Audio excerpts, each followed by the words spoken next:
Hare Krishna. Dear devotees అందరికి మన Bhagavad Gita session కి స్వాగతం అండి. ముందుగా మంగళాచరణ చేసుకుందాం. ఓం అజ్ఞానతిమిరాంధస్య జ్ఞానాంజన శలాకయ చక్షురున్మీలితం ఏన తస్మై శ్రీ గురవే నమః.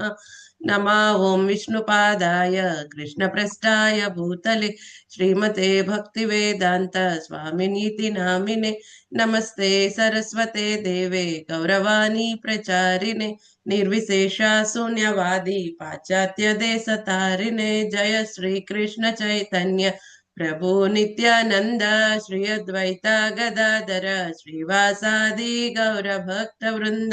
హరే కృష్ణ కృష్ణ కృష్ణ హరే హరే, హరే రామ రామ రామ హరే హరే. నమ విష్ణు పదాయ కృష్ణ పృష్ఠాయ భూతలే శ్రీమతి జయ పతాక స్వామి నామే. నమో ఆచార్య పదాయ నితాయ కృప ప్రదాయ గౌర కథా దామోదర్ నగరమతార్నే ముఖం కరోతి వాచాలం పంగుం లంగాయతే గిరి యత్కృపా తమహం వందే శ్రీ గురుం దీనతారిణం పరమానంద మాధవం శ్రీ చైతన్య ఈశ్వరం. కథాంచన స్మృతి యస్మిన్ దుష్కరం సుకరం భవేత్ స్మృతం విపరీతం శ్రీ చైతన్యం నమామితం. వంచకల్పతరుభ్యశ్చ కృపా సింధుభ్య ఏవ చ పతితానాం పవనేభ్యో వైష్ణవేభ్యో నమో నమః. అనంత కోటి వైష్ణవ బృంద की जय. नामाचार्य दास ठाकुर की जय. हरि ओम तस्सत्. హరే కృష్ణ అందరికి స్వాగతం అండి మన మార్నింగ్ భగవద్గీత సెషన్ కి. హరే కృష్ణ మాతాజీ ధన్వత్ ప్రణామాలు. హరే కృష్ణ మాతాజీ హరే ధన్యవాద కృష్ణ మాతాజీ ధన్యవాద ప్రణామాలండి. హరే కృష్ణ హరే కృష్ణ మాతాజీ మాతాజీ ధన్యవాద దండ ప్రణామం. ప్రణామం. హరే హరే కృష్ణ. కృష్ణ మాతాజీ ధన్వత్ ప్రణామాలు. ప్రణామాలు. హరే కృష్ణ. హరే కృష్ణ మాతాజీ ధన్యవాద ప్రణామం. హరే కృష్ణ హరే మాతాజీ కృష్ణ దండవత్ మాతాజీ ప్రణామాలు. ధన్వత్ హరే కృష్ణ. హరే కృష్ణ హరే అందరికి కృష్ణ మాతాజీ స్వాగతం ధన్యవాద అండి. ప్రణామాలు. హరే కృష్ణ అందరికి ధన్యవాద హరే ప్రణామం, కృష్ణ అందరికి మాతాజీ స్వాగతం. ధన్యవాద ప్రణామాలు. సో మన పొద్దున పూట మనం చర్చించుకునే భగవద్గీతలో 5 టాపిక్స్ ఇన్ భగవద్గీత. భగవద్గీతలో ముఖ్యంగా చెప్పబడే 5 అంశముల గురించి చర్చలో ఇప్పుడు ప్రస్తుతానికి మనకు జరుగుతున్న టాపిక్ ఏంటి? రిలేషన్షిప్ బిట్వీన్ ఈశ్వర జీవాన్ ప్రకృతి.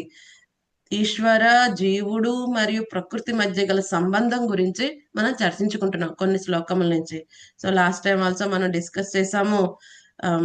5వ అధ్యాయంలో 15-16 శ్లోకములు మనం చర్చించుకున్నాం కదండి. ఏ విధంగా జీవాత్మ కోరుకుంటాడు, భగవంతుడు శాంక్షన్ చేస్తే ప్రకృతి ఫెసిలిటేట్ చేస్తుంది. ఈ విధంగా ముగ్గురు కర్తలు అన్న విషయం మనం చర్చించుకున్నాం. సో అలాగే ఈ యొక్క డీటెయిల్స్, ఈ మూడిటి మధ్య ఉన్న సంబంధం గురించి సంబంధించిన శ్లోకములన్నీ మనం చర్చించుకుంటున్నాం. రైట్. నిన్న కూడా 9వ అధ్యాయంలో 9వ శ్లోకం చర్చించుకున్నాం.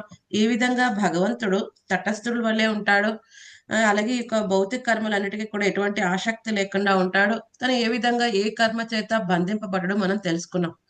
సరే, అయితే ఇప్పుడు అర్జునుడు అడుకోవచ్చు, ఓ అయితే భగవంతుడు ఉదాసీనంగా ఉంటే, తటస్థుల్లాగా ఉంటే అయితే మరి ప్రకృతిని అంతా చేసేస్తుంది అని అనుకోవచ్చు కదా. అందుకని వెంటనే నెక్స్ట్ శ్లోకంలో స్వామి ఏమి చెప్తాడు? నా అధ్యక్షతనే ప్రకృతి అన్ని ఈ యొక్క క్రియేషన్ గాని లయం గాని ఇవన్నీ కూడా నా అధ్యక్షతనే చేస్తుంది అని చెప్తా అనమాట. ఆ శ్లోకం మన 9వ అధ్యాయం 10వ శ్లోకం ఈ రోజు మనం చర్చించుకోబోతున్నాం. చాలా అద్భుతమైన శ్లోకం, చాలా అందరికి కూడా బాగా తెలిసిన శ్లోకం. రైట్. మయాధ్యక్షేణ ప్రకృతి సూయతే సచరాచరం హేతునానేన కౌంతేయ జగద్విపరివర్తతే. మయాధ్యక్షేణ ప్రకృతి సూయతే సచరాచరం హేతునానేన కౌంతేయ జగద్విపరివర్తతే. మయాధ్యక్షేణ ప్రకృతి సూయతే సచరాచరం హేతునానేన కౌంతేయ జగద్విపరివర్తతే. లక్ష్మీజీ మాతాజీ మీరు ట్రాన్స్లేషన్ చదవండి. అలాగే స్వప్న మాతాజీ, సుబ్రహ్మణ్య ప్రభు మీరిద్దరు కూడా ట్రాన్స్లేషన్ చదవండి. మాతాజీ హరే కృష్ణ. ఎన్నో శ్లోకం మాతాజీ? ఎన్నో అధ్యాయం? 9వ అధ్యాయం 10వ శ్లోకం అండి. హరే హరే కృష్ణ. కృష్ణ మాతాజీ దండవత్ ప్రణామాలండి. హరే కృష్ణ. దండవత్ ప్రణామం మాతాజీ. అధ్యాయము 9వ శ్లోకం 9వ అధ్యాయం 10వ శ్లోకం. ఓ కుంతీపుత్ర, నా శక్తులలో ఒకటైన ఈ ప్రకృతి నా ఆజ్ఞ మేరకు పనిచేస్తూ సమస్త స్థావర జంగమ జీవులను సృష్టిస్తున్నది. దాని నియమానుసారమే ఈ జగత్తు మళ్ళీ మళ్ళీ సృష్టించబడుతుంది, లయింపబడుతుంది. Thank you Mataji. హరే కృష్ణ. హరే కృష్ణ మాతాజీ దండవత్ ప్రణామం. ట్రాన్స్లేషన్ మాతాజీ? ట్రాన్స్లేషన్ అండి, భాష్యం వద్దు, ట్రాన్స్లేషన్. ఓకే మాతాజీ. హరే కృష్ణ మాతాజీ. ఓ కుంతి పుత్ర, నా శక్తులలో ఒకటైన ఈ ప్రకృతి నా ఆజ్ఞ మేరకు పనిచేస్తూ సమస్త స్థావర జంగమ జీవులను సృష్టిస్తున్నది. దాని నియమానుసారమే ఈ జగత్తు మళ్ళీ మళ్ళీ సృష్టించబడుతుంది, లయింపబడుతుంది. Thank you Mataji. హరే కృష్ణ. హరే కృష్ణ మాతాజీ. ఓ కౌంతేయ, నా శక్తులలో ఒకటైన ఈ భౌతిక ప్రకృతి నా అధ్యక్షతన వర్తించుచు సమస్త స్థావర జంగములను సృష్టిస్తుందును. దాని నియమం అనుసరించి ఈ జగత్తు మరల సృష్టించబడుతూ లయము చెందుతుండును. హరే కృష్ణ మాతాజీ. హరే భాష్యం కృష్ణ. చదవాలన్నా మాతాజీ? వద్దని మనం డిస్కస్ చేసుకుందాం. Hare Krishna. Thank you so much dear devotees. So చక్కగా భగవంతుడు ఇక్కడ చెప్తున్నారు, మయాధ్యక్షేణ. మయ క్లియర్ గా చెప్తున్నారు, ఆయన ఒక పర్సన్. నా యొక్క భగవంతుడి యొక్క ఏమవుతుందంటే అధ్యక్షేణ, భగవంతుడి యొక్క అధ్యక్షతలో ఏం జరుగుతుందంట, ప్రకృతి సూయతేస చరాచరం, అంటే కదిలేవి కదలనివి అన్ని కూడా ప్రకృతి ఏం చేస్తుంది, సృష్టిస్తుంది. అంటే ప్రకృతి ఇండిపెండెంట్ గా చేస్తుందా? లేదు. మయాధ్యక్షేణ, భగవంతుడి యొక్క అధ్యక్షతలో, భగవంతుడి యొక్క సూపర్విజన్ లో అంతా జరుగుతుంది కదండి. ఒక్కొక్కసారి మనం కూడా చెప్తూ ఉంటాం, ఏమంటాం, అంతా కూడా నా కనుసైగల మధ్య జరగాలి, నా అధ్యక్షత జరగాలి, నాకు తెలియకుండా ఏం చేయొద్దు, ఏం జరిగినా నాకు తెలియాలని మనం మాట్లాడుతూ ఉంటాం కదండి. సో అలా అయినప్పటికీ కూడా మనకు తెలియకుండా చాలా జరిగిపోతూ ఉంటాయి, అది వేరే విషయం. కానీ ఇక్కడ భగవంతుడి యొక్క ఆధ్వర్యంలో జరిగింది, భగవంతుడికి తెలియకుండా లేకపోతే భగవంతుడి యొక్క ఆజ్ఞ లేకుండా ఏది కూడా జరగదు. ఆఖరికి వంగిన గడ్డి పరక కూడా మళ్ళీ లేచి నుంచోలేదు కదండి. భగవంతుడి యొక్క ఆజ్ఞ లేకపోతే ఎటువంటి విధంగా మనకి ఎవరు కూడా హాని చేయలేరు, అలాగే ఎవరన్నా మనకి కాపాడాలనుకున్నా కాపాడలేరు కదా. మనం అనుకుంటాం ఈ పలానా వ్యక్తి మనకు సాయం చేశాడు, లేకపోతే ఈ పలానా వ్యక్తి మనల్ని హింసించాడు, కానీ భగవంతుడికి ఆజ్ఞ లేకపోతే ఎవరు కూడా ఏది చేయలేరు. సో భగవంతుడు ఊరికే ఆజ్ఞ ఇస్తాడా, మనం చెప్పుకున్నాం, మన కర్మ ఫలితాలు మనకి ఇస్తారు ఆయన డైరెక్టర్ కింద అని. సో ఇక్కడ ఎక్స్పెషల్లీ సృష్టి లయము స్థితి అలాగో ఆయనే చేస్తాడు క్షీరోదక సాయి విష్ణు కింద. సో మరి సృష్టి లయం కార్యక్రమంలో కూడా ఆయన సంకల్పించుకోవటం కారణంగానే ఆయన అధ్యక్షతనే జరుగుతుంది తప్ప ప్రకృతి ఇండిపెండెంట్ గా ఏమీ చేయట్లేదు కదండి. సో ఇక్కడ అదే చెప్తున్నారు, దాని నిర్వహణం మాత్రం భౌతిక ప్రకృతి కొనసాగించబడుచు ఉండను. సో భగవంతుడు మొత్తం కూడా డైరెక్టర్ కదండి. సో ఎలాగైతే ఇప్పుడు మూవీలో చూస్తారు, హీరోయిన్ గాని హీరో గాని లేకపోతే విలన్ గాని ఏదో విధంగా యాక్ట్ చేస్తున్నారంటే వాళ్ళు ఇష్టం వచ్చినట్టు చేయట్లేదు, అక్కడ ఎవరు ఒక డైరెక్టర్ ఉంటారు. సో డైరెక్టర్ చెప్తే దానికి తగ్గట్టుగా వీళ్ళు వ్యవహరిస్తూ ఉంటారు కదండి. అలాగే మరి ప్రకృతి తనంతటి తనే చేసేస్తుందా? లేదు. భగవంతుడు చెప్పిన ఆజ్ఞ ప్రకారం చక్కగా సృష్టి సమయానికి అవుతుంది, లయించబడుతూ ఉంటుంది. సో ఎలా జరుగుతుందండి ఇదంతా కూడా? భగవంతుడు ఇక్కడ ఎవరిని పెట్టారు? భగవంతుడి యొక్క శక్తి అయిన కాలం. సో ఈ కాలం పెట్టారు. సో కరెక్ట్ సమయానికి ఏమవుతుంది, రాత్రి అవుతుంది, మళ్ళీ పగలవుతుంది. ఈ విధంగా నెలలు మారుతున్నాయి, సంవత్సరాలు మారుతున్నాయి, యుగములు మారుతున్నాయి, కల్పములు మారుతున్నాయి. ఇదంతా ఎలా నియంత్రించబడుతుంది? భగవంతుని యొక్క శక్తి అయిన కాల ప్రభావం ఉండటం కారణంగా ఏమవుతుంది, భౌతిక ప్రకృతి రూపాంతరము చెందుతూ ఉంటుంది, వ్యక్తం అవ్యక్తం అవుతూ ఉంటుంది. సో భగవంతుడి యొక్క సంకల్పం లేకుండా ఈ సృష్టి కూడా స్టార్ట్ అవ్వలేదు కదండి. సో కానీ ఎలా అంటే ఇప్పుడు మన ఇంట్లో కూడా మనం వాషింగ్ మిషన్ ఎంతో అద్భుతంగా పనిచేయవచ్చు కదండి. సో కానీ తనంతటికి తనే వాషింగ్ మిషన్ మనం ఎంత ఏమంటారు డ్రైయర్ ఉన్నదైనా మొత్తం ఫుల్ ఎక్కువ ఇప్పుడు వాషింగ్ మిషన్ కొన్నా ఓకే సరే అయితే మన ఇంట్లో ఏదైనా ఇప్పిన బట్టలు అలా ఉన్నాయని దాని అంతటికి అదే తీసుకుని వెళ్ళి వాష్ చేసేసి మళ్ళీ మనకి ఇచ్చేస్తుందా? ఏమండి, అవుతుందా? అవదు మాతాజీ. లేదు మాతాజీ. అవదు. బటన్స్ మనం ప్రెస్ ఒకవేళ చేస్తే మనం అవుతుంది. తీసుకుని వెళ్ళి మాన్యువల్ గా వాషింగ్ పెట్టుకుంటే మిషన్ లో ఇట్లే అవుతుంది. వేసేసినా పొరపాటున వాషింగ్ మిషన్ లో వేసేసినా దాని అంతగా అది పని చేయలేదు. దాన్ని ఒకరు స్విచ్ స్టార్ట్ చేయాలి. అవునా? భౌతిక ప్రకృతి వెరీ పవర్ఫుల్, అందులో ఎటువంటి డౌట్ లేదు, భగవంతుడి యొక్క శక్తి. కానీ తనంతట తను ఏది పనిచేయదు. జడం తనంతట తను ఏమీ చేయలేదు. ఒక జడం నుంచి ఒక జడం పుట్టుకు రావడం అవుతుందా? లేకపోతే ఒక జడం నుంచి ఒక చైతన్యం పుట్టుకొని వస్తుందా? అవకాశమే లేదు. సో ఎవరైతే చైతన్యం కలిగిన వ్యక్తి ఇన్వాల్వ్మెంట్ లేకుండా ఏదైనా ఒక జడమైన వస్తువు ఎటువంటి కార్యక్రమాలు చేయలేదు.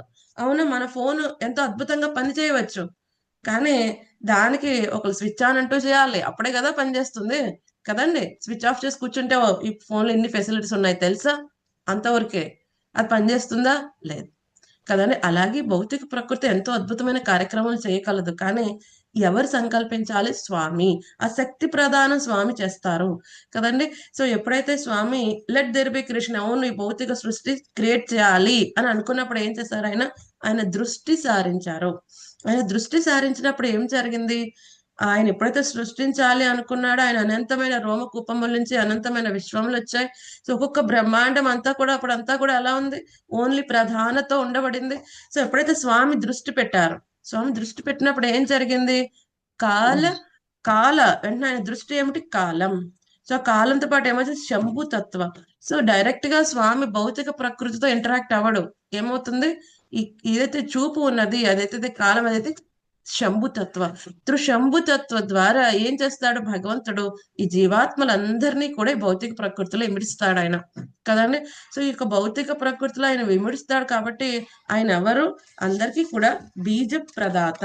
సో ఇప్పుడు భౌతిక ప్రకృతి నుంచే వస్తున్నప్పటికీ కూడా ఇచ్చింది ఎవరు ఆ బీజంని? స్వామి. అందుకనే భగవద్గీత 14వ అధ్యాయం 4వ శ్లోకంలో స్వామి చెప్తాడు, సర్వ యోనిషు కాంతేయ మూర్తయ సంభవంతియ తాశాం బ్రహ్మ మహర్యోనిర్ అహం బీజ ప్రజాపిత అని చెప్పాడు. నేనే బీజ ప్రదాతని. సో స్వామి కనుక ఆ బీజ ప్రదానం చేయలేదు అనుకోండి, ప్రకృతి తన అంతటి అందరినీ కూడా క్రియేట్ చేయలేదు. అవును, పద్మ పురాణం ప్రకారం 84 లక్షల జీవరాశులు ఉన్నారు. సో వాళ్ళందరినీ భగవంతుడు ప్రకృతిలో ఇమిడిస్తే అప్పుడు మళ్ళీ ఆ జీవాత్మలకి భగవంతుని యొక్క ఆజ్ఞ ప్రకారం ఏమవుతుంది? రకరకములైన దేహములు ఇవ్వబడతాయి. సో మన వార్డ్రోబ్ లో కూడా కొన్ని బట్టలు ఉంటాయి. ఒక్కొక్కసారి కొంతమందిని అడిగితే ఏమంటారు, మా వార్డ్రోబ్ లో 100 శారీస్ ఉన్నాయండి, లేకపోతే 500 వెరైటీస్ ఆఫ్ డ్రెస్సెస్ ఉన్నాయి. మంది మహా అయితే 100, 500, మహా అయితే 1000, 10,000 అంతవరకే ఉంటుంది. అవునా? కానీ సో మరి మాయాదేవి దగ్గర ఆవిడ యొక్క వార్డ్రోబ్ లో ఎన్ని రకములైన దేహములు ఉన్నాయంట? 84 లక్షల దేహములు ఉన్నాయి. సో మన కర్మానుసారం భగవంతుడి యొక్క ఆజ్ఞ ప్రకారం మనకి ఒకానొక డ్రెస్ ఆవిడ ఇస్తుంది. ఆ డ్రెస్ యొక్క భౌతిక దేహం. సో ఈ విధంగా జీవాత్మలు ఈ భౌతిక ప్రకృతిలో పెట్టబడినప్పుడు ఎలా పెట్టబడతారు? వాళ్ళ కర్మ స్వభావంతో. సో ఇప్పుడు మనం మాల్కి వెళ్ళాం అనుకోండి, ఏమవుతుంది? మాల్కి వెళ్ళినప్పుడు ఆ సరుకులు అవన్నీ కొంటాం అనుకోండి. సో అప్పుడు ఏం చేస్తారు? ఇప్పుడు ఆన్లైన్ లోనే మనం ఆర్డర్ పెట్టుకున్నాం అనుకోండి, ఏం చేస్తారు? దానికి మన ట్యాగ్ వేస్తారు, మన ఆర్డర్ యొక్క నెంబర్ వేస్తారు కదండి. ఈ ఫలానా వస్తువులు వీళ్ళవి తెలియడానికి బిల్లుతో పాటు. అలాగే మన యొక్క జీవాత్మ కూడా ఒక ట్యాగ్ ఉంటుంది. ఏమిటి? కర్మ స్వభావ. మన యొక్క కర్మల యొక్క మనం ఏం మోసుకుని వస్తున్నాం ఎప్పటి నుంచో? మన యొక్క పుణ్య పాప కర్మలన్నీ మోసుకుని వస్తున్నాం. ఎంత భారంగా ఉంటుంది. అందుకని ఆ భారంతోనే ఒక్కొక్కసారి మనం కృంగిపోవాల్సి వస్తుంది జీవితంలో. ఎందుకని? ఆ భారం ఒక్కొక్కసారి బయటకు వచ్చి ఏమవుతుంది? కష్ట సుఖముల రూపంలో మనకి రావటం కారణంగా ఒక్కొక్కసారి ఆనందం తట్టుకోలేక చనిపోతూ ఉంటారు, ఒక్కొక్కసారి దుఃఖం తట్టుకోలేక చనిపోతూ ఉంటారు కదండి. సో ఈ విధంగా ఏదైతే మనం మోసుకుని వస్తున్నాం కర్మ, అలాగే ఒక స్వభావం అంటే పర్టికులర్ చైతన్యం ప్రకారం మనం వ్యవహరించే తీరు. అందుకనే భగవద్గీతలో స్వామి చెప్పారు, చతుర్వన్యం మయా సృష్టం గుణకర్మ విభాగసః. మనకున్న గుణం బట్టి మన కర్మలను బట్టి స్వామి మనల్ని విభజించాడు. అంతేగాని నువ్వు ఎక్కువ తక్కువ అని కొట్టుకుని ఇక్కడే పడి ఉండమని కాదు.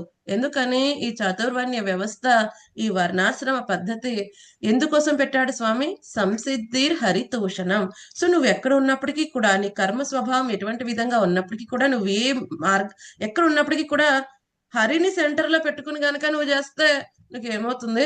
చక్కగా భౌతిక ప్రపంచ విముక్తి వస్తుంది. ఎవరైనా బ్రాహ్మణ, క్షత్రియ, వైశ్య, శూద్ర ఎవరైనా క్వాలిఫైడ్ భక్తియుత సేవ చేయడానికి వాళ్ళకున్న కర్మ స్వభావం బట్టి వాళ్ళకున్న లక్షణముల్ని భగవంతుడి యొక్క సేవలు వినియోగిస్తే కదండి వాళ్ళు కూడా భగవద్ధామం వెళ్ళగలుగుతారు. ఈ విధంగా మనకి భగవద్గీతలో వస్తుంది, ఏవైతే బ్రాహ్మణుడు యజ్ఞయాగాలు చేస్తే ఏమొస్తుందో, క్షత్రియుడు విరోచితంగా యుద్ధంలో మరణిస్తే అంతే ఫలితం వస్తుంది కదండి. అదే విధంగా వైశ్యుడు వర్తక వాణిజ్యములు చక్కగా భగవంతుని ప్రీత్యర్థం ఎటువంటి నల్లధన వ్యాపారములు చేయకుండా భగవంతుని ప్రీత్యర్థం చేస్తే తనకి అంతే అర్హత ఉంటుంది. అలాగే శూద్రుడు ఏం చేయాలి? 3 వర్ణముల వారికి చక్కగా ఎటువంటి యజమానికి ఎటువంటి నష్టం కలగకుండా, ఎటువంటి ద్రోహం చేయకుండా చక్కగా సేవ చేస్తే అతనికి అంతే ఫలితం కలుగుతుంది. బట్ సెంటర్ లో హరి ఉండాలి కదండి. సంసిద్ధిర్ హరితోషణం. సో ఆ విధంగా ఎంతో అద్భుతంగా స్వామి క్రియేట్ చేశాడు. సో మన కర్మ స్వభావం బట్టి ఎప్పుడైతే ప్రకృతిలో ఇమిడిస్తాడో ప్రకృతి మనకి రకరకములైన దేహములు ఇస్తుంది. కానీ కొంతమంది అమాయకంగా ఏమని చెప్తారు, ఓ ప్రకృతి దేహములు ఇస్తుంది కాబట్టి మొత్తం ప్రకృతే చేస్తుంది, ప్రకృతి నుంచే మొత్తం వస్తుంది. ఇది ఒక అమాయకత్వం కదండి. సో ఇప్పుడు మనం చూస్తాం, ఇప్పుడు పెళ్ళైన తర్వాత ఒక కొన్ని నెలలకో సంవత్సరాలకో ఆ యొక్క స్త్రీ గర్భవతి అయిందనుకోండి, కేవలం ఆవిడ కారణంగానే ఆవిడ జన్మనిచ్చేసిందా? లేదు. వాళ్ళ భర్త గారు ఎప్పుడైతే ఆ యొక్క జీవాత్మని ఆవిడ గర్భంలో పెట్టడం జరిగిందో అప్పుడు ఆ యొక్క ఏవైతే ఆ దేహం అనేది డెవలప్ అవుతుంది, ఓవర్ పీరియడ్ ఆఫ్ టైం బయటికి వస్తాడు జీవాత్మ. అంతే తప్ప తనంతటకు తను ఎవరినో తను చేయడానికి లేదు. ఆ యొక్క బీజ ప్రదానం అనేది ఆవిడ యొక్క భర్త గారు చేయటం జరిగింది. అలాగే ఈ యొక్క ప్రకృతి తనంతట తను ఎవరిని కూడా చేయలేదు. సో దీనికోసం భగవద్గీతలో స్వామి ప్రభుపాద్ గారు ఎంతో అద్భుతంగా ఒక ఉపమానం చెప్తారు. ఆ తేలు ఏం చేస్తుంది, ఇక బియ్యం రాసుల్లో వెళ్ళి గుడ్లు పెడుతుంది. అవునా? ఎవరైతే చిన్న పిల్లవాడు అనుకుంటాడో ఆ బియ్యం రాసుల నుంచి తేలు పుట్టుకుని వస్తుంటే, అమ్మో బియ్యం అన్నమాట ఒరిజిన్ దేనికి, ఈ తేలికి బియ్యం రాసుల నుంచి తేలు పుట్టుకుని వచ్చేస్తున్నాయా హాహా అనుకోవచ్చు. కానీ ఎవరైతే పెద్దవాళ్ళు ఏమనుకుంటారు, ఓ ఆల్రెడీ తేలు వెళ్ళి అక్కడ గుడ్లు పెట్టి ఉంది, ఇప్పుడు వస్తున్నాయి అని అనుకుంటారు. అలాగే ఎవరికైతే ఈ యొక్క శాస్త్రం యొక్క విషయం తెలీదు, జ్ఞానం తెలీదు, వాళ్ళు అనుకుంటారు బై ఛాన్స్ అన్ని అయిపోతున్నాయి, లేకపోతే ప్రకృతిలో ఏదో విస్ఫోటనం జరిగింది అక్కడి నుంచే మొత్తం స్టార్ట్ అయింది, లేదా ప్రకృతి ఇట్ సెల్ఫ్ చాలా పవర్ఫుల్, ప్రకృతే ఇచ్చేస్తోంది ఎవరి వెనకాల ఎవరు కంట్రోలర్ లేకుండానే. సో చిన్నపిల్లవాడు అనుకుంటాడు, ఓ వాషింగ్ మిషన్ ఎంత అద్భుతంగా పనిచేసేస్తుంది, అమ్మ ఏమీ చేయట్లేదు, ఆధారందరికి అదే ఎంత అద్భుతంగా పనిచేస్తుంది. చిన్నపిల్లవాడు అనుకోవచ్చు, కూర్చొని చూస్తాడు, చూడు అదే ఉతుకుతుంది అదే కానీ అమ్మ స్విచ్ ఆన్ చేసింది, అది చూడలేదు అనుకోని చిన్నపిల్లవాడు అనుకుంటే ఇదే పని చేసేస్తుంది. అవునా? సో అలాగే ఎవరికైతే శాస్త్ర జ్ఞానం లేదో ప్రకృతి మొత్తం చేస్తుంది అనుకుంటారు. కానీ ఎవరికైతే శాస్త్రం తెలుస్తుందో, యథార్థమైన జ్ఞానం ఉంటుందో, అప్పుడు భగవంతుడు ఏం చేస్తున్నాడు, జీవాత్మ పరిస్థితి ఏంటి, ప్రకృతి ఏంటి అని తెలుస్తుంది. సో ప్రకృతి అవును వెరీ పవర్ఫుల్ ఏజెంట్, భగవంతుడి యొక్క చేతిలో అద్భుతమైన శక్తి. అది బహిరంగ శక్తి అయినా అంతర్గత శక్తి అయినా వెరీ పవర్ఫుల్. ఎందుకంటే భగవంతునితో సంబంధించిన ప్రతిదీ పవర్ఫుల్లే. ఈవెన్ జీవాత్మ కూడా ఎంతో పవర్ఫుల్. జీవాత్మ తనకున్న చిన్నపాటి స్వతంత్రాన్ని దుర్వినియోగపరుచుకోకపోతే ఎన్నెన్నో అద్భుతమైన కార్యక్రమాలు చేస్తాడు. అటువంటి జీవాత్మ భగవంతుడు చక్కగా శరణాగతి పొందితే ఆ భగవంతుడే బద్ధుడైపోతాడు కదండి. అందుకనే భగవంతుడి దగ్గరికి ఏది అడిగినా ఇస్తాడంట. శుద్ధ భక్తి అంటే కొంచెం ఆలోచిస్తాడంట. ఎందుకని శుద్ధ భక్తి ఇస్తే ఇప్పుడు ఈయన వెనకాల కాదు, ఆయన వెనకాల భగవంతుడు తిరుగుతూ ఉండాలి. ఏ విధంగా అయితే యశోదామాత కర్ర పట్టుకుంటే ఆయన భయపడాల్సి వచ్చింది. అవును, ఎంత భయపడ్డాడు, అమ్మో ఆ చిన్న కర్రకి దెబ్బ పడిపోతుంది ఆయనకి, ఎంత భయపడ్డాడు కదండి. నంద మహారాజ్ చెప్పులు మోసాడు ఆయన. సో ఈ విధంగా బద్ధుడైపోతాడు, భక్త బద్ధం. సో ఈ విధంగా జీవాత్మలందరినీ కూడా ఆయనే పెడుతున్నాడు. సో జీవాత్మలు కోరుకున్నప్పటికీ కూడా భగవంతుడి యొక్క సృష్టిలో వాళ్ళకి ఒక అవకాశం ఇవ్వకపోతే మళ్ళీ జీవాత్మ కోరికలు తీర్చుకునే అవకాశమే ఉండదు. అందుకని జీవాత్మ కేవలం కోరుకోగలడు మాత్రమే.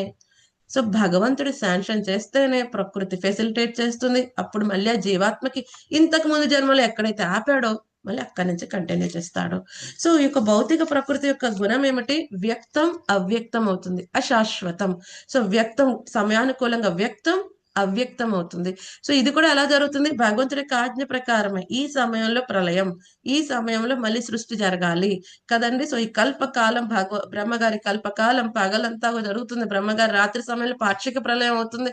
మొత్తం అంతా కూడా మళ్ళీ గర్భోదక సాయి విష్ణు గర్భంలోకి వెళ్ళిపోతుంది. అప్పుడు స్వర్గ వరకు ఆ పై లోకములు ఉంటారు వాళ్ళందరూ. మళ్ళీ ఎప్పుడైతే బ్రహ్మగారి తెల్లారే నెక్స్ట్ డే మళ్ళీ కల్పం స్టార్ట్ అవుతుంది. మొత్తం ఇవన్నీ కూడా బ్రహ్మగారు పాక్షిక ప్రళయం ఏదైతే పోయినా అవన్నీ కూడా మళ్ళీ క్రియేట్ చేసుకుంటారు. ఎవరైతే గర్భోదక సాయి విష్ణు గర్భంలోకి వెళ్ళారో మళ్ళీ వాళ్ళందరూ ఇంజెక్ట్ చేయబడతాడు. వీళ్ళందరూ లోకాల్లో పెడతారు బ్రహ్మగారు కదండి. మొత్తం బ్రహ్మగారి సమయమే అయిపోయింది. అప్పుడు మళ్ళీ వీళ్ళందరూ కూడా కార్యోదక సాయి విష్ణు గర్భంలోకి వెళ్ళిపోతారు. మళ్ళీ ఎప్పుడైతే ఆయన సృష్టిస్తాడో మళ్ళీ అనంతమైన విశ్వాల్లో మళ్ళీ ఆయన దృష్టి సారించినప్పుడు వాళ్ళందరూ కూడా పెట్టబడతారు. సో ఈ విధంగా స్వామి యొక్క సంకల్ప కారణంగానే జరుగుతుంది. స్వామి సంకల్పించుకోకపోతే, ఆ బీజ ప్రదానం చేయకపోతే ఈ యొక్క భౌతిక శక్తి ఎంతో అద్భుతమైనది అయినప్పటికీ కూడా తనంతలో తనేమి చేయనే లేదు. సో ఇంకొక విషయం ఇక్కడ ప్రభుపాద్ గారు చెప్తున్నారు. ఇక్కడ విష్ణు పురాణాల్లో చెప్పిన ఈ స్మృతి యొక్క విష్ణు పురాణాలు చెప్పిన దాని ప్రకారం ఒక ఉపమానం చెప్తున్నారు. సువాసన కలిగిన పుష్పము మనుజుని ముందున్నప్పుడు దాని సుగంధము అతని ఘ్రాణ శక్తిని చేరినను, మనుజుని ఘ్రాణ శక్తి మరియు పుష్పములు ఒకదాని నుండి వేరొకటి విడివడియే ఉండును. భౌతిక జగత్తు మరియు భగవాని నడుమగల సంబంధము సైతం ఇట్టిదియే. సో మనం ఎప్పుడైనా ఆ యొక్క పువ్వు దగ్గర నుంచే వెళ్తున్నాం అనుకోండి, ఏమవుతుందో సువాసన వస్తుంది. ఎవరికైతే ముక్కు వాసన పీల్చే శక్తి ఉన్న వాళ్ళకి, ఆ గ్రాణ శక్తి ఉన్న వాళ్ళకి. లేని వాళ్ళకి లేదనుకోండి, కరోనా టైంలో ఏమైంది, వాసన రావట్లేదు అంటే పెద్ద టెన్షన్ అప్పుడు. అవును. అప్పుడు ఒకసారి మా ఫ్రెండ్ ఫోన్ చేసి, శ్రీదేవి ఎటువంటి సిమ్టమ్స్ లేవు, కానీ ఏమైంది, ముక్కు పని చేయట్లేదు. అయితే నాకు కొంచెం కరోనా ఎఫెక్ట్ అయిపోయి ఉంటుంది. అవును. సో ఒక్కొక్కసారి ముక్కు ఉన్నప్పటికీ కూడా గ్రాణ శక్తి పని చేయకపోవచ్చు. సో ఎవరికైతే గ్రాణ శక్తి బాగా ఉందో ఏమవుతుంది, ఇక పువ్వుని టచ్ చేయని అవసరం లేదు, బట్ ఆ సుగంధం తీసుకునవచ్చు. అలాగే భగవంతుడు కూడా ఈ భౌతిక ప్రకృతిని టచ్ చేయాల్సిన అవసరం లేదు, అయినప్పటికీ కూడా మొత్తం నియంత్రించవచ్చు. సో అది ఉపమానం ఇక్కడ చక్కగా చెప్తున్నారు. సో ఏ విధంగా అయితే గ్రాణ శక్తి మరియు పుష్పముకు ఉన్న సంబంధము, అటువంటిది భౌతిక శక్తి మరియు భగవాన్ నడుము గల సంబంధము అని చెప్తున్నారు కదండి. సో ఈ విధంగా భగవంతుడు ఏం చేస్తున్నాడో మొత్తం ఆయన ఆధ్వర్యంలో జరుగుతున్నప్పటికీ కూడా ఆయన ఎలా ఉన్నాడంట, ఆ దేవదేవుడు సర్వ విధములైన భౌతిక కర్మల ఎడ అనాసక్తుడై ఉండును. ఒక భగవంతుడు మాత్రమే భగవంతుడు అని చెప్పుకోడు కదండి. మిగతా వాళ్ళందరూ కూడా రెడీ అయిపోతారు, మేమే భగవంతులం, మేము కల్కి భగవాన్, ఆ భగవాన్, ఈ భగవాన్, ప్రతి ఒక్క పేరు వెనకాల భగవాన్, లేకపోతే ముందు భగవాన్ యాడ్ చేసేసుకుంటా ఎంతగా ఆతురత పడుతూ ఉంటారు. అవునా. సో స్వయం భగవంతుడు వచ్చినప్పుడు ఏమంటారు, నేను మామూలు మనిషినండి అంటాడు ఆయన. ఆయన గోపాలుడి కింద ప్రఖ్యాతి పొందడానికి ఆయన ఇష్టపడతాడు. మనము చాలా మంది ఏం చేస్తారు, కొంచెం సాధన వచ్చి కొన్ని సిద్ధులు ఏదైనా వస్తే బూడిదలోంచి బంగారం తీసి, లేకపోతే బంగారాన్ని బూడిద చేసి ఏం చేస్తారు, మీ భగవాన్ మమ్మల్ని పొక్కండి మీకు అన్ని తీరిపోతాయి. కానీ ఆ పర్సన్ వెళ్ళి హాస్పిటల్లో కూర్చుంటాడు కొన్ని రోజుల తర్వాత కదండి. సో ఇటువంటిది ఏమవుతుంది, ప్రభుపాద్ గారు ఏమంటారు, మోసం చేయబడ్డానికి రెడీగా ఉన్న అంతసేపు కూడా మోసం చేసే వాళ్ళు ఉంటూనే ఉంటారు. అందుకని శాస్త్రం ఒప్పించాలి, భగవంతుడు ఎప్పుడు వస్తాడు, ఎప్పుడు ఆవిర్భవించబడతాడు, ఆయన ఎక్కడ ఉంటాడు, ఏం చేస్తాడు తెలుసుకుని ఆ విధంగా అంగీకరించాలి. కానీ సో ఎవరు పడితే వాళ్ళు చెప్తే ఓకే నేను భగవాన్, నాకు ఈ రోజే అర్థమైంది నేను భగవాన్. కానీ మన శ్రీమద్ భాగవతం చదివితే అర్థమవుతుంది, భగవంతుడు ఆవిర్భవించినప్పటి నుంచి కూడా భగవంతుడే. నిన్నే మన శ్రీమద్ భాగవతంలో చర్చించుకున్న పూతన సంహరించినప్పుడు స్వామికి కేవలం 6 రోజులు, 6 రోజులు ఉన్నప్పుడు కూడా ఆయన భగవంతుడే కదండి. సర్వశక్తిమంతుడే ఆయన, ఏ కార్యమైనా చక్కగా చేయగలడు, అన్ని ఐశ్వర్యములు సంపూర్ణంగా ఉన్నవాడు.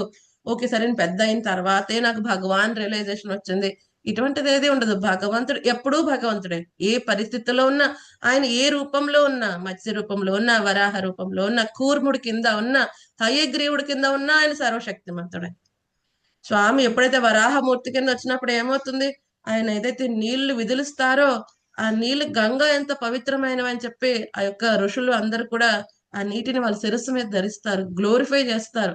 ఆయన హూంకారం కూడా వేదముల యొక్క సమానం అని చెప్పి ఆయన యజ్ఞ వరాహ అని చెప్పి ఆయన కీర్తిస్తారు.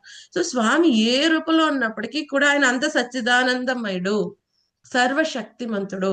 సో చాలా మంది ఏమనుకుంటారు, కొంతవరకు వస్తారు, ఓకే నేను ఈ దేహం కాదు జీవాత్మని, కానీ అక్కడే పూర్తి అవగాహన రాని వాళ్ళు ఏమనుకుంటారు, నేను శుద్ధీకరణ అయిపోతే నేను నారాయణ, నువ్వు నారాయణ. ఇది ఒక భౌతిక ప్రకృతి యొక్క చివరి వల, లాస్ట్ వేసే వల. భౌతిక ప్రకృతి చివరి వల ఏంటి, ఇప్పుడు నువ్వు నారాయణ, అతను నారాయణ, అందరూ నారాయణ. ఇది భౌతిక ప్రకృతి అయితే చివరి వల. సో ఈ వలలో పడిన వాళ్ళు బయటికి రావడం చాలా కష్టం కదండి. ఎందుకంటే ఆవిడ చిన్న చిన్న వలలు వేసింది, ఈ వ్యక్తి పడలేదు, పెద్ద వల వేసేసింది ఆవిడ. సో ఇందులోంచి బయటపడాలి అంటే ఒక శుద్ధ భక్తుడు వాళ్ళ జీవితంలో వస్తే తప్ప సాధ్యమయ్యే విషయం కానే కాదు. సో ఈ విధంగా మనం ఫస్ట్ భగవంతుడికి, ప్రకృతికి, మనకి ఉన్న సంబంధం తెలుసుకుని, సో మనం ఏ విధంగా భగవంతుడి యొక్క సహకారం లేకపోతే కనీసం మనకి భౌతిక దేహం కూడా రాదు అన్న విషయం అర్థం చేసుకోవాలి కదండి. సో స్వామి ఎందుకు చెప్తున్నాడు ఈ యొక్క ఐశ్వర్య జ్ఞానం, ఈ 9వ అధ్యాయంలో 4వ శ్లోకం నుంచి ఈ యొక్క 10వ శ్లోకం వరకు కూడా స్వామి యొక్క అద్భుతమైన ఐశ్వర్యం ఏంటి చెప్తున్నాడు అర్జునుడికి.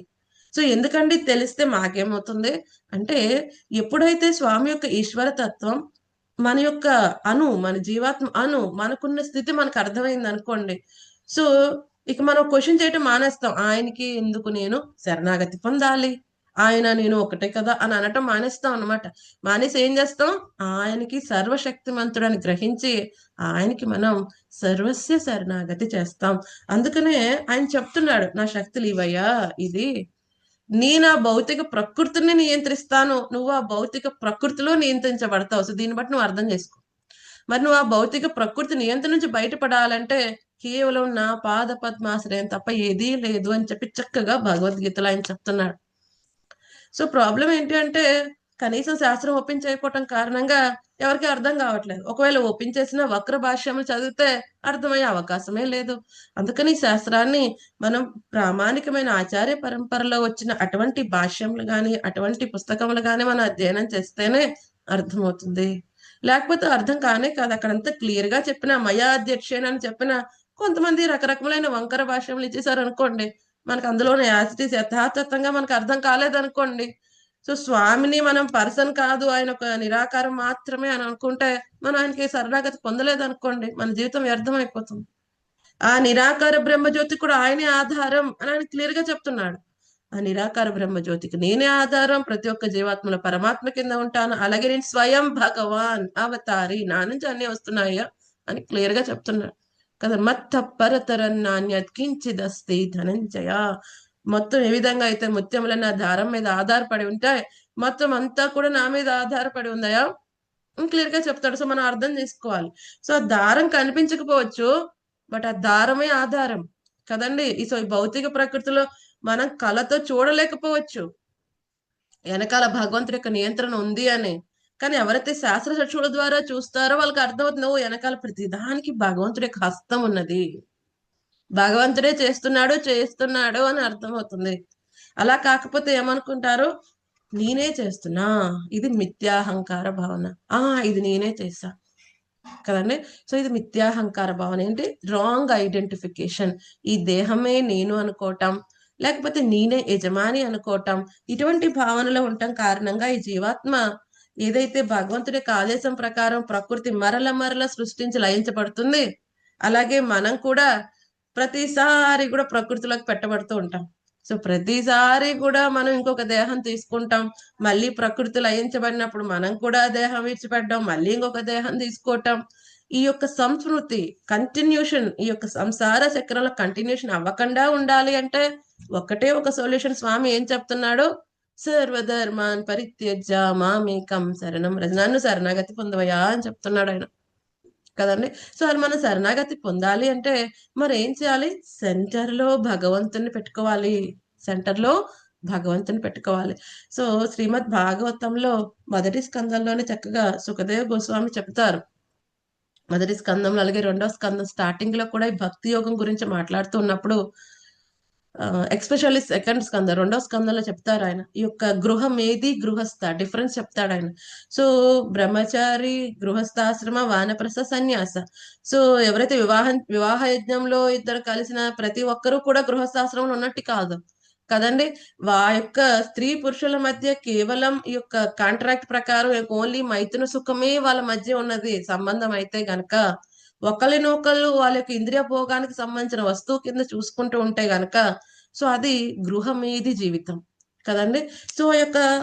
ఆ యొక్క గృహం నుంచి వాడు ఇంద్రియ భోగమే ఆశిస్తుంటే అదేంటి గృహమేది. అలా కాకుండా ఒకళ్ళొకళ్ళు సహకరించుకుంటూ ఇద్దరు ఆధ్యాత్మిక జీవితంలో ముందుకు వెళ్తూ సెంటర్ లో కృష్ణుని పెట్టుకుంటే అదేమవుతుంది, అది నిజమైన గృహస్థ జీవనం. అందుకనే ఆశ్రమం అంటారు, బ్రహ్మచర్య ఆశ్రమం, గృహస్థాశ్రమం, వానప్రస్థాశ్రమం, ఆశ్రమం అంటే ఏమిటి, ఏదైతే ఒక ప్రదేశం అన్ని భగవద్ధామం తీసుకుని వెళ్ళడానికి ఉపయోగపడేది అది ఏ ఆశ్రమం అయినప్పటికీ కూడా సెంటర్ లో ఎవరు ఉండాలి, కృష్ణుడు ఉండాలి. భగవంతుని సంబంధంగా మన కార్యక్రమాలు ఉండాలి. ఆయన కోసమే అయి ఉంటే నువ్వు ఏ ఆశ్రమంలో ఉన్నప్పటికీ, ఏ వర్ణములో ఉన్నప్పటికీ కూడా భగవద్ధామం వెళ్ళడానికి అన్ని విధాల ఆస్కారం ఉన్నది. ఎందుకని ఏ ఆశ్రమంలో అయినా ఏ వర్ణంలో ఉన్నప్పటికీ కూడా మనకు కొన్ని విద్యుత్ ధర్మాలు చెప్పారు. అవి గనక హరి యొక్క ప్రీత్యర్థం చేస్తే ప్రతి ఒక్కరికి శుద్ధీకరణ అనేది జరుగుతుంది. ఈ చతుర్వర్ణ్య వ్యవస్థ ఎందుకు చెప్పారు, ప్రతి ఒక్కరికి కూడా ఉన్న ఈ రోగ స్థితిని బట్టి మెడికేషన్ ఇస్తారు అవునా డాక్టర్స్. ఇప్పుడు మనం డాక్టర్ దగ్గరికి వెళ్ళాం అనుకోండి, ప్రతి రోగానికి ఒకటే మెడిసిన్ ఇస్తాడా, లేదు. ఇప్పుడు మనకి జ్వరము, తలనొప్పి, లేక కొంతమంది జ్వరము, వాంతులు, కొంతమందికి జ్వరము, జలుబు, దగ్గు, ముగ్గురికి ఒకే మెడిసిన్ ఇవ్వడు, అందరికి జ్వరం ఉంది కదండి. వాళ్ళ స్థితిని బట్టి రకరకమైన యాంటీబయాటిక్ మెడికేషన్ చేస్తూ ఉంటాడు. అలాగే స్వామి మన కర్మ స్వభావాన్ని బట్టి మనకు ఒక వర్ణంలో పెట్టి మనకు ఒక విద్యుత్ ధర్మం దాన్ని ఒక మెడిసిన్ క్యూరింగ్ కింద మనకి ఇచ్చాడు కదండి. సో ఎప్పుడైతే మనం దాన్ని హరి యొక్క ప్రీత్యర్థం చేస్తామో ఆ మెడిసిన్ చక్కగా వర్క్ అవుతుంది. సో ఏదైతే బ్రాహ్మణ వాళ్ళకి ఇచ్చారో అది క్షత్రియకి పని చేయకపోవచ్చు, క్షత్రియకి ఇచ్చి పని వేరే వాళ్ళకి పని చేయకపోవచ్చు, కానీ మనకిచ్చిన విద్యుత్ ధర్మం ప్రకారం మనం చక్కగా చేయవచ్చు. సో ఇప్పుడు ఒకవేళ వర్ణాశ్రమ పద్ధతి ఇప్పుడు ఎవరు పాటించట్లేదు అనుకోండి, మరి ఏం చేయవచ్చు? ఏది చేసినప్పటికీ కూడా ఏం చేయాలి? మా మనుస్మర విద్యచ. సో భగవంతుని ప్రీత్యర్థం భగవంతుని స్మరిస్తూ ఈ యొక్క కార్యక్రమం చేస్తామో అది ధర్మబద్ధమైనది, భగవంతుడు సమర్పించదగినది అయితే ఎటువంటి సందేహం లేకుండా అది కూడా మన భగవద్ధామం తీసుకుని వెళ్తుంది. సో అందుకనే మనం ఏం చేయాలి? ఎప్పుడు కూడా మనం ఒకటి అర్థం చేసుకోవాలి. ఒక్కొక్కసారి చాలా మంది చెప్తారు మేము అది అనుకున్నాం ఇది అనుకున్నాం జరగలేదండి. సో అప్పుడు మనం ఒకటే అర్థం చేసుకోవాలి. ఆచార్యులు ఏం చెప్తారు? మనం అనుకున్నట్టు జరగలేదు అంటే ఎవరు అనుకున్నట్టు జరుగుతుంది చెప్పండి? పరమాత్మ కృష్ణుడు అనుకున్నట్టు భగవంతుడు అనుకున్నట్టు జరుగుతుంది. భగవంతుడు అనుకున్నట్టు జరుగుతుంది. ఒక్కొక్కసారి భగవంతుడు అనుకుంది మనం అనుకుంది ఒకటి కాబట్టి ఏదో మనం అనుకుంది జరిగింది అనుకుంటాం అంతే తప్ప మనం అనుకుంది ఎప్పుడు కూడా జరిగిపోవటం అనేది ఏమి ఉండదు. ఎప్పుడైతే భగవంతుని అనుకున్న దాంతో మనది ఏమంటారు కామన్ అయిపోయినప్పుడు అది జరుగుతూ ఉంటుంది. కానీ ఎప్పుడూ పనిచేసేది ఏంటి? భగవంతుడి యొక్క ప్లాన్ మాత్రమే. సో చాలా మంది మొన్న ప్రభుజీ చెప్తున్నారు చక్కగా. సో కొంతమంది ఇప్పుడు చక్కగా వింటున్నారు, చాలా వింటున్నారు, కానీ ఎవరు ఆచరించట్లేదు. చాలా మందికి ఇప్పుడు ఏమంటున్నారు, ఇది కూడా ఏమంటున్నారు, స్కాలర్షిప్ లెక్క మొత్తం ఇన్ఫర్మేషన్. ఈ క్లాస్ లో కొత్త పాయింట్ ఏంటి, ఆ క్లాస్ లో కొత్త పాయింట్ సార్ నాకు ఇంత తెలుసు అండి. మరి ఆచరణ జీరో కదండి. సో మనకి ఎగ్జామ్స్ అప్పుడు కూడా ఇంజనీరింగ్ అప్పుడు కూడా థియరిటికల్ ప్రాక్టికల్ ఉంటాయి. ప్రాక్టికల్ పాస్ అవ్వకపోతే మనకి ఇంజనీరింగ్ డిగ్రీ చేతిలో పెట్టారండి ఎవరికైనా? ఎవరు Mataji? Theory 100% marks, practical zero. Practical zero అయితే ఎవరికైనా సర్టిఫికేట్ వచ్చిందా చెప్పండి? ఇవ్వనే ఇవ్వరు కదండి. ప్రాక్టికల్ కూడా ఇంపార్టెంట్. అంటే జ్ఞాన విజ్ఞాన సహితం భక్తి అనేది కేవలం ఓకే పెద్ద స్కాలర్ అవ్వాలి, ఫిలాసఫర్ అవ్వాలి, చక్కగా మాట్లాడాలని కాదు. సో ఇప్పుడు ఎవరైనా భక్తి గురించి చక్కగా మాట్లాడుతున్న వాళ్ళు గొప్ప భక్తులని కాదు కదండి. ఏం చేయాలి? ఆచరించాలి కూడా. జ్ఞాన విజ్ఞాన సహితం ఆచరించమంటున్నాడు. ఆచరించకపోతే ఎటువంటి ఉపయోగం లేదు. కంసుడు మాట్లాడాడు ఏమండి? ఇప్పుడు మన శ్రీమద్ భాగవతం 10వ స్కందంలో చూస్తాం, కంసుడు ఎంత అద్భుతంగా ఆత్మజ్ఞానం గురించి మాట్లాడాడు. అలాగే హిరణ్యకశిపుడు ఎంత అద్భుతంగా ఆత్మజ్ఞానం గురించి బోధిస్తాడు. ఎవరికి? హిరణ్యాక్షుడి యొక్క భార్యకి, వాళ్ళ తల్లికి, వాళ్ళ పిల్లలకి ఎంత అద్భుతంగా ఆత్మజ్ఞానం బోధిస్తారు. వాళ్ళు గొప్ప ఫిలాసఫర్సే, వాళ్ళు మంచి ఏమంటారు వాక్ చాతుర్యం, ఎంత అద్భుతంగా వాళ్ళని ఓదార్చగలుగుతారు. సో కేవలం మనం మంచిగా మాట్లాడుతున్నాం, లేకపోతే కేవలం మంచిగా జ్ఞానం తెలుసుకుంటే సరిపోదు, ఎంత ఆచరించాం కదండి. సో ఆ థియరీ ఎంతవరకు మనం ప్రాక్టికల్ గా ఇంప్లిమెంట్ చేసాం అక్కడే మన సక్సెస్ ఉంది కదండి. సో ఈ ప్రాక్టికల్ కనుక జీరో అయిపోయింది అనుకోండి ఎటువంటి ఉపయోగం లేదు. ఒకవేళ జ్ఞానం లేకపోయినా ఒక్కొక్కసారి సరిపోతుంది. ఎందుకంటే భక్తి స్వయంగా ఎవరైతే భక్తి చేస్తున్నారో వాళ్ళకి జ్ఞాన వైరాగ్యం ఫ్రీగా వస్తాయంట, ఆటోమేటిక్ గా వస్తాయి. ఎందుకని? లోపల ఉన్న పరమాత్మ రియలైజేషన్స్ ఇస్తారు. అలాగని కేవలం జ్ఞానం ఉంచుకుని ఎటువంటి విధంగా గనక మనం భక్తి ఆచరణ చేయకపోతే ఎటువంటి ఉపయోగము లేదు. సో లాస్ట్ గా ఒక విషయం చెప్పుకుని మనం ఎండ్ చేద్దాం. సో ఇప్పుడు ఈ భక్తి జీవితంలో ఉన్నప్పుడు ఒకటి మనం ఫాలో అవ్వాలి. ఏంటది? మనకి ఎవరైతే శిక్షా గురువులు ఉన్నారు, దీక్షా గురువులు ఉన్నారు, సో వాళ్ళ నియంత్రణలో మనం ఉండాలి. సో చాలా మంది అంటారు భక్తి చేయాలి, చేస్తామండి, కానీ ఈ రిపోర్టింగ్ ఏంటండి? వాళ్ళకి ఏదో రిపోర్ట్ చేయాలంట, వీళ్ళకి రిపోర్ట్ చేయాలంట, వాళ్ళకి చెప్పాలంట, అది మాత్రం మేము చేయమండి, మాకు ఫ్రీడమ్ కావాలి. ఏమంటారు? మీ స్పేస్, నాకు నా స్పేస్ కావాలి ఏమంటారు? So called me space. నాకంటే ఏమీ లేదండి, అన్ని రిపోర్ట్ చేయాలి. సో ఇది మాత్రం నచ్చట్లేదు. ఈ మీ స్పేస్ కావాలి. సో ప్రభుపాద్ గారు గారి దగ్గరికి వాళ్ళ శిష్యులు ఒకసారి వెళ్ళి చెప్తారనమాట. ఒక ఆయన చెప్తాడు, ప్రభుపాద్ అంతా నచ్చుతుంది, ప్రతిదీ మీకు రిపోర్ట్ చేయమంటున్నారు, ఇది నచ్చట్లా, నాకు నా మీ స్పేస్, నాకు ఫ్రీడమ్ కావాలి. సో ప్రభుపాద్ గారు అంటారు, ఆ ఫ్రీడమ్ ఏమంటారో తెలుసా? Street dog freedom. రోడ్డు మీద ఉన్న కుక్కకి కూడా ఫ్రీడమ్ చాలా ఉంటుంది, అవునా? అలా కాకుండా యజమాని ఉన్న కుక్కకి ఫ్రీడమ్ తక్కువ ఉంటుంది. అంతే కదా. ఇప్పుడు స్ట్రీట్ డాగ్ అయితే అది ఎక్కడైనా మలమూత్రం విడిచిపెట్టవచ్చు, ఏదైనా కచరా తినవచ్చు. అది ఓనర్ ఉన్న కుక్క అనుకోండి, అలా చేస్తుందా? దానికి కొన్ని రిస్ట్రిక్షన్స్ ఉంటాయి. అలా రిస్ట్రిక్షన్స్ పాటిస్తూ ఉందనుకోండి, అప్పుడు అది ఓనర్ తో పాటు కారులో వెళ్తుంది, ఓనర్ తో పాటు రకరకములైన పెడిగ్రీ బిస్కెట్స్ తింటుంది. దానికి ఫెసిలిటీస్ దానికి వేరేగా ఉంటాయి. కానీ దానికోసం కొన్ని అవి పాటించాలి కదండి, దానికోసం అవి కొన్ని పాటించాలి కదండి. లేకపోతే ఆ ఫ్రీడమ్, ఓకే నాకు ఫ్రీడమ్ పోయింది అని అనుకుంటే ఏంటంటే స్ట్రీట్ డాగ్ ఫ్రీడమ్. సో మనకి స్ట్రీట్ డాగ్ ఫ్రీడమ్ అవసరం లేదు. స్ట్రీట్ డాగ్ కి ఏంటంటే మెల్లో ట్యాగ్ ఉండదు, మెల్లో ఒక ఓనర్ క్యాప్ ఏమి ఉండదు. దాన్ని ఏం చేస్తారు మున్సిపాలిటీ వాళ్ళు చేసుకుపోతారు. అవునా? అలాగే మనం కూడా ఒక గురువు, అలాగే కృష్ణుడి యొక్క క్యాప్ మనం పెట్టుకుని కదండి, ఆ యొక్క రూల్స్ అండ్ రెగ్యులేషన్స్ మనం పాటించకపోతే యమధర్మరాజు బట్టలు వచ్చినప్పుడు కూడా మన కూడా వ్యాన్లు చక్కగా వేసుకొని పోతారనమాట కదండి. అందుకనే మనం ఆ గురువు యొక్క రక్షణలో, కృష్ణుడి యొక్క రక్షణలో వాళ్ళు ఏం చెప్తున్నారో అవి మనం ఆచరించాలి. అదే నిజమైన స్వతంత్రం కదండి. నిజమైన స్వతంత్రం ఏమిటి? మనకున్న చిన్నపాటి స్వతంత్రాన్ని భగవంతుడి యొక్క సేవలో వినియోగించటమే మనకున్న చిన్నపాటి స్వతంత్రాన్ని కరెక్ట్ గా వినియోగించుకోవటం అనేది కదండి. Real independence is to depend on lord Krishna and guru కదండి. మన నిజమైన స్వతంత్రం ఏమిటి? భగవంతుడి మీద, గురువు మీద శరణాగతి అయి వాళ్ళ మీద ఆధారపడి ఉండటమే మన నిజమైన స్వతంత్రం. అప్పుడే మళ్ళీ మనం ఈ భౌతిక ప్రపంచంలో మరల పెట్టబడకుండా ఉంటాం. సో ఇంతటితో మనం ఆప్ చేద్దామండి. ఏమైనా సందేహాలు ఉన్నాయా డివోటీస్ ఈ రోజు సెషన్ లో?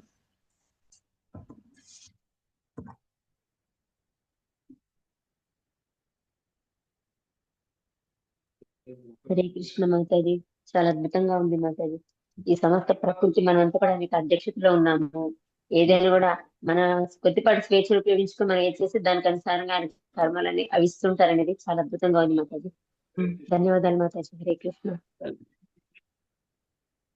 హరే కృష్ణ మాతాజీ, ధన్యవాదాలండి. దండవత్ ప్రణామాలు మాతాజీ. హరే కృష్ణ, ధన్యవాద ప్రణామం డివోటీస్. మళ్ళీ మనం హరే రేపు కృష్ణ మాతాజీ, దండవత్ ప్రణామం. ధన్యవాద హరే ప్రణామం. కృష్ణ. రేపు ఇంకొక మాతాజీ దండవత్ ప్రణామం. హరే కృష్ణ ధన్యవాదాలు. మాతాజీ, దండవత్ ప్రణామాలు, ధన్యవాదాలు. ధన్యవాద హరే కృష్ణ మాతాజీ దండవత్ ప్రణామం.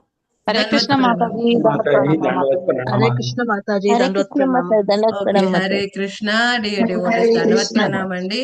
సో మళ్ళీ మనం రేపు భగవద్గీత ఇంకొక అద్భుతమైన శ్లోకంతో కలుద్దాం. హరే కృష్ణ హరే కృష్ణ, కృష్ణ కృష్ణ హరే హరే, హరే రామ రామ రామ హరే హరే. రంగా శ్రీమద్ భగవద్గీత की ధన్యవాదాలు जय, మాతాజీ. శ్రీల ప్రభుపాద की जय, गुरु महाराज की जय, निताय गौर प्रेमानंदे हरि హరి హరి బోల్. Thank you, ధన్యవాదాలు. devotees. Thank you Mataji. Hare Krishna Mataji. ధన్యవాదాలు. ధన్యవాద ప్రణామం.